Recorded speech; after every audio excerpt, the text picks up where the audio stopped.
മുന്നണി അടിസ്ഥാനത്തിൽ മത്സരിക്കുമ്പോൾ എല്ലാവരും സ്ഥാനാർത്ഥിയെ തീരുമാനിച്ച് പ്രഖ്യാപിക്കും. ഇനിയിപ്പോൾ 2-ാം തീയതി വരെ സമയമുണ്ട്. 2-ാം തീയതി വരെയാണ് നോമിനേഷൻ. അപ്പം നോമിനേഷൻ വരെ മുന്നണികൾക്ക് സ്ഥാനാർത്ഥികളെ നിശ്ചയിക്കാം, ഇൻഡിവിജ്വലായിട്ടും ആളുകൾക്ക് വേണമെങ്കിൽ മത്സരിക്കാം. അതിനുള്ള അവസരമുണ്ട്. അത് തെരഞ്ഞെടുപ്പ് പ്രക്രിയയുടെ ഒരു സാധാരണ രീതി തന്നെയാണ്. അവിടെ ഇപ്പം ആര് സ്ഥാനാർത്ഥിയായാലും UDF-നെ പ്രതിനിധീകരിച്ചുകൊണ്ടാണ് മത്സരിക്കുന്നത്. ഇടതുപക്ഷ ജനാധിപത്യ മുന്നണിയുടെ നിലപാട് നേരത്തെ വ്യക്തമാക്കിയിട്ടുണ്ട്. UDF-ൻ്റെ സ്ഥാനാർത്ഥിയായിട്ട് ആര്യാടൻ ഷൗക്കത്തിനെ തീരുമാനിച്ചതുകൊണ്ട് എന്തെങ്കിലും ഒരു പ്രത്യേക നില അവിടെ UDF ക്യാമ്പിനകത്തുണ്ടാകുമെന്നുള്ളത് ഞങ്ങൾ കണക്കാക്കുന്നില്ല.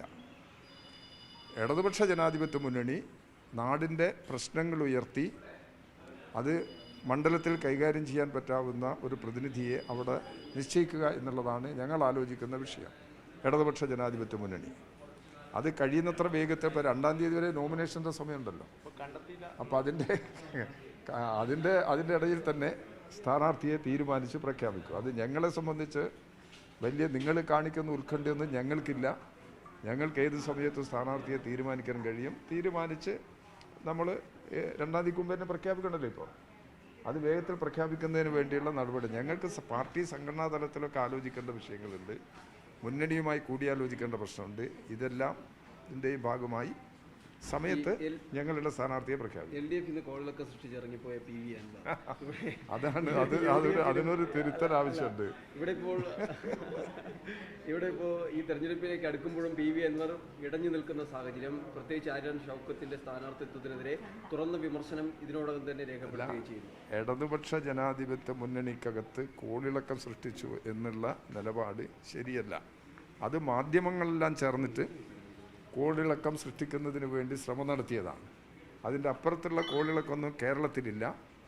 അൻവർ എന്ത് നിലപാട് സ്വീകരിച്ചു കഴിഞ്ഞാൽ അത് UDF-ന് അനുകൂലമായിരിക്കും. അൻവറിൻ്റെ രാജി തന്നെ UDF-മായി നടത്തിയിട്ടുള്ള ഒരു ആലോചനേൻ്റെ ഭാഗമാണ്. അതുകൊണ്ട് അൻവർ എടുക്കുന്ന നിലപാടെല്ലാം UDF-ന് സഹായകരമായ നിലയിലാണ് വരിക. അതിൽ ഞങ്ങൾക്ക് വേറെ ഏതെങ്കിലും രീതിയിൽ ബാധിക്കുന്ന പ്രശ്നം ഇല്ല. അത് ഞങ്ങൾ നേരത്തെ ഒരു അടഞ്ഞ അധ്യായമായിട്ട് നിശ്ചയിച്ച് കഴിഞ്ഞിട്ടുള്ളതാണ്. ഇനി ആ പ്രശ്നങ്ങൾ ഇനി റീഓപ്പൺ ചെയ്യേണ്ട പ്രശ്നം ഞങ്ങളെ സംബന്ധിച്ചിടത്തോളം ഉദിക്കുന്നില്ല. ആര്യാടൻ ഷൗക്കത്തിന് മറുപടി എന്ന രീതിയിൽ പാർട്ടി സ്ഥാനാർത്ഥിയെ തന്നെയായിരിക്കും. ഇത് ഏതെങ്കിലും ഇത് രണ്ട് മുന്നണി ഇപ്പോൾ സ്വാഭാവികമായിട്ടും മുന്നണി അടിസ്ഥാനത്തിലാണല്ലോ മത്സരം വരിക. ഇനി BJP നേതൃത്വം കൊടുക്കുന്ന NDA-യുടെ മുന്നണി സ്ഥാനാർത്ഥി ഉണ്ടോ ഇല്ല എന്നുള്ളത് ഇപ്പോൾ വ്യക്തമല്ല. അങ്ങനെ വന്നു കഴിഞ്ഞാൽ ഈ മുന്നണി രാഷ്ട്രീയം ഉയർത്തുന്ന ജനങ്ങളുടെ ജീവിതവുമായി ബന്ധപ്പെട്ട് നിൽക്കുന്ന പ്രശ്നങ്ങളെന്ത് അത് ജനങ്ങൾ മുമ്പിൽ അവതരിപ്പിച്ച് ജനങ്ങളുടെ അംഗീകാരം നേടാനാണ് ഞങ്ങൾ ശ്രമിക്കുക. അതെല്ലാ കാലത്തും അങ്ങനെയാണ് നടത്തിയിട്ടുള്ളത്. ഈ ഇലക്ഷനിലും അതങ്ങനെ ചെയ്യാനാണ് ഉദ്ദേശിക്കുന്നത്. ഈ കേരളത്തിൽ മാറി വന്ന രാഷ്ട്രീയ സാഹചര്യമുണ്ട്. ആ രാഷ്ട്രീയ സാഹചര്യം ഇടതുപക്ഷ ജനാധിപത്യ മുന്നണിക്ക് അനുകൂലമാണ്. അതുകൊണ്ടാണ് ഇടതുപക്ഷ ജനാധിപത്യ മുന്നണി വലിയ പ്രതീക്ഷ ഈ തെരഞ്ഞെടുപ്പിൽ പുലർത്തുന്നു. UDF പറയുന്നത് LDF-ന്റെ പരാജയത്തിന് തുടക്കം നിലമ്പൂരിൽ നിന്ന് തുടങ്ങി. അത് കഴിഞ്ഞ ഉപതെരഞ്ഞെടുപ്പുകളിൽ അവർ സംസാരിച്ചില്ലേ. കഴിഞ്ഞ ഉപതെരഞ്ഞെടുപ്പിൽ ഈ ചേലക്കര മണ്ഡലത്തിൽ അവർ ഉറപ്പിച്ചതാണല്ലോ പരാജയം. ഇടതുപക്ഷ ജനാധിപത്യ പരാജയം അവിടെ ഉറപ്പിച്ചതാണല്ലോ. ചേലക്കര പാലക്കാടും ചേലക്കരയും ഒരേപോലെ അല്ല. ചേലക്കര ഇടതുപക്ഷ ജനാധിപത്യ മുന്നണിയുടെ കൈവശം ഉണ്ടായിരുന്ന മണ്ഡലമാണ്. ആ മണ്ഡലത്തിൻ്റെ വിജയമാണ്.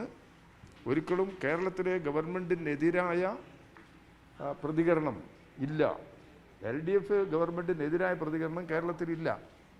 ജനങ്ങൾ പൊതുവെ ഇടതുപക്ഷ ജനാധിപത്യ മുന്നണി ഗവൺമെൻറ്റിനോട് യോജിപ്പാണ്.